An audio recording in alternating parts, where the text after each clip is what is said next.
Hello everyone. आज हम लोग देखेंगे एक नया चैप्टर। बहुत बार ऐसा होता है कि कुछ सेंटेंस बोलने के बाद में कुछ ऐसे फॉर्म्स है जिनको शॉर्ट वे में बोलना पड़ता है। अगर नेगेटिव इन ऑक्सिलरीज को देना है तो फिर कैसे देंगे, तो इसको कहते हैं shorten forms of auxiliary verb. Auxiliary verb को शॉर्ट कैसे करते, क्योंकि बहुत सारे ऐसे वर्ड्स हैं जिनको शॉर्ट करने का बहुत ईजी तरीका है, लेकिन कुछ ऐसे वर्ड्स हैं जो ऑप्शनल है। हाँ, तो यही पढ़ना है हमको आज के चैप्टर में। So welcome to my channel once again. अगर आप इस चैनल पर नए हो तो सब्सक्राइब कीजिएगा और पसंद आए तो ज़रूर लाइक कीजिएगा। So all for the very needy student, those are just making the more preparation for their competitive exam, so आप इस पर बहुत अच्छी तरह से ध्यान दीजिएगा फिर, ताकि आपको समझ में आए। तो आज का चैप्टर देखते हैं हम लोग। Shorten forms of auxiliary verbs. इस टाइटल में ही सब मीनिंग है। शॉर्टन करना है मतलब छोटा फॉर्म करना है हमको, लेकिन निगेटिव में। उसके बाद में आता है ऑक्सिलरी। ऑक्सिलरी जो हमने लास्ट 2-3 चैप्टर में हम लोगों ने देखा था, वही ऑक्सिलरी को हमको लेकर पढ़ना है, लेकिन उनका निगेटिव फॉर्म कैसे करते हो वो जानना बहुत ज़रूरी है। इसमें जैसे कि शुरू में आता है एम। अभी एम का निगेटिव फॉर्म करना है, ठीक है। तो इसको मतलब ऐसा लिखना है एम प्लस नॉट। अगर ऐसा लिखना है तो हमेशा इस वर्ड के बारे में ध्यान में रखो, ये ऐसा कभी नहीं लिखा जाता, एमेंट ऐसे कभी नहीं लिखते, ठीक है। That is the very optional word. इसको लिखते समय शॉर्टन रिस्पॉन्स देना है तो इसको आरंट ऐसा लिखते हैं। ये बहुत इंपॉर्टेंट है, ध्यान में रखो। जो चीज़ बहुत हमको इजी लगती है वो इतनी इजी नहीं है, कुछ ऑप्शनल है, उसको ध्यान में रखना जरूरी है। नेक्स्ट आता है इज। इज प्लस नॉट को लिखना है तो इसका शॉर्ट फॉर्म हो जाता है इजंट। सिंपल है।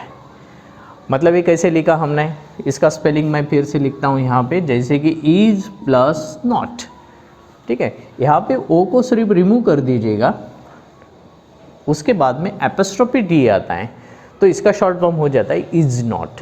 ओके, तो इज नॉट का शॉर्ट में बोलते समय इजंट ऐसे बोलते हैं, ठीक है।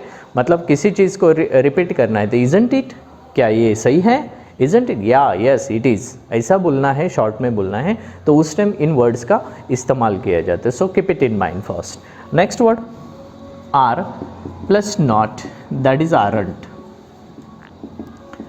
Okay, next was plus not, that is wasn't.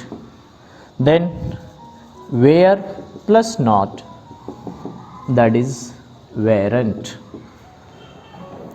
Next आता है can plus not, that is can't. अभी यहाँ पे भी एक बात ध्यान में रखना बहुत जरूरी। कैन का ऑलरेडी स्पेलिंग CAN है, लास्ट में यन आता है, तो वैसे दिखा जाए तो फिर डबल यन लिखकर नहीं चलता है, तो आपको ये बात ध्यान में रखनी है। उसका स्पेलिंग CAN मतलब सिंगल एन ही लिखना है, फिर बाद में एपोस्ट्रोफी टी लिखना है। तो इस तरह से इसका नेगेटिव फॉर्म होता है। उसके बाद में जो वर्ड आता है कुड प्लस नॉट, इसका शॉर्टन फॉर्म है कुडंट। अभी मे बहुत कम वर्ड यूज़ होता है, मे, इसका आता है short form meant.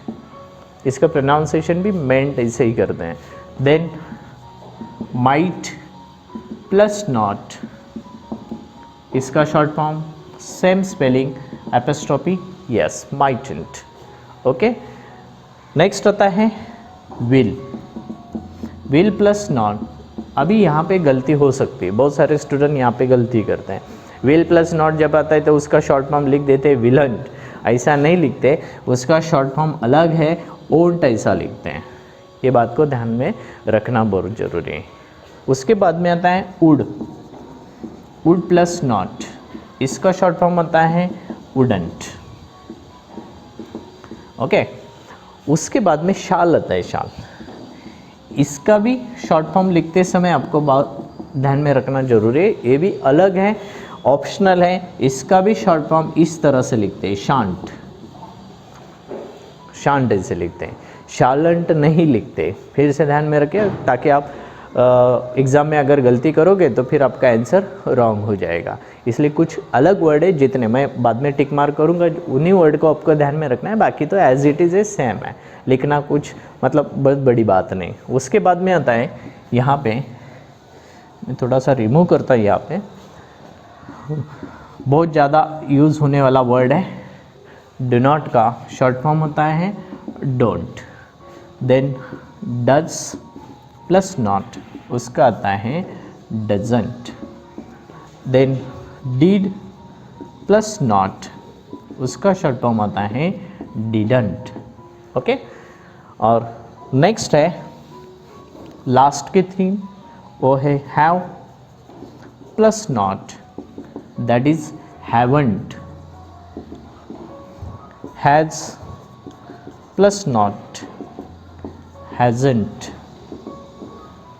And last one है had, had plus not that is hadn't. तो इस तरह से हमारे शॉर्ट फॉर्म बनते हैं। इसमें आपको बहुत इम्पोर्टेंट जो है वो ध्यान में रखना है, जैसे कि पहला ये मैं यहाँ पे उनको ब्रैकेट करता हूँ जो अलग तरह से लिखे जाते हैं, बाकी तो बहुत सिंपल हैं, उनको कंटिन्यू इस तरह से आप लिख पाओगे। एक क्वेश्चन आता है 10th और 12th के बच्चों के लिए, एक ग्रामर में आता है, देखो add question tag, add question tag मतलब उसी सेंटेंस को लिख के बाद में उसका क्वेश्चन टैग बनाना होता है। तो क्वेश्चन टैग बनाते समय ये शॉर्टन फॉर्म बहुत ज़रूरी है, जिनको पता है तो इस तरीके से वो सेंटेंस को लिख पाएंगे।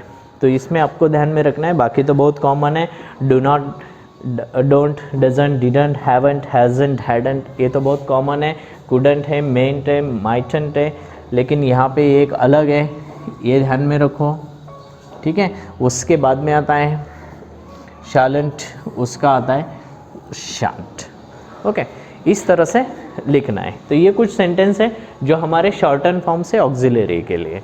लेकिन ऐड क्वेश्चन टैग में कुछ अलग आपको चैलेंजिंग क्वेश्चन भी आते हैं, खास करके जो कॉम्पिटिटिव एग्ज़ाम की तैयारी करते हैं उन बच्चों के लिए बहुत अलग एक क्वेश्चन आता है। मैं फॉर एग्जांपल एक यहाँ पे सेंटेंस लेता हूँ, आई एक्सपेक्ट करता हूँ कि यहाँ पे आपको ये समझ में आ गया है, तो फिर जो मैंने ब्रैकेट किया है वही थोड़ा अलग तरीके से लिखना है, उनको ध्यान में रखना है, बाकी तो बहुत सारा कॉमन है, ठीक है। एक एग्जाम्पल मैं लेता हूँ यहाँ पे, वो एग्ज़ाम्पल अगर आपने ध्यान से देख लिया तो पूरी तरह से समझ में आ जाएगा। For example, let me challenge this, ऐसा एक क्वेश्चन सेंटेंस आया मान लो, और आपको इनटू ब्रैकेट आएगा ऐड क्वेश्चन टैग करो। अभी ऐसे सेंटेंस का ऐड क्वेश्चन टैग करना है तो क्या आता है, तो कैसे लिखना है, तो इसका पहला रूल होता है सेंटेंस को एज इट इज़ लिख लो। मैंने लिख दिया लेट मी चैलेंज दिस, उसके बाद में यहाँ पे कॉमा करना है, कर दिया मैंने। यहाँ पे जो मी आया है, me is the case of I, me जो केस है वो आई की केस है, ठीक है।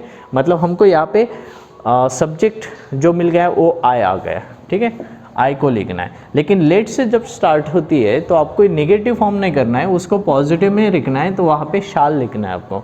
तो इसके लास्ट में सब्जेक्ट लिखते हैं, फिर बाद में क्वेश्चन मार्क करते हैं, ठीक है। That is the add question tag. फिर इसका आंसर आ जाता है शाल आई, इस तरह से बनता है।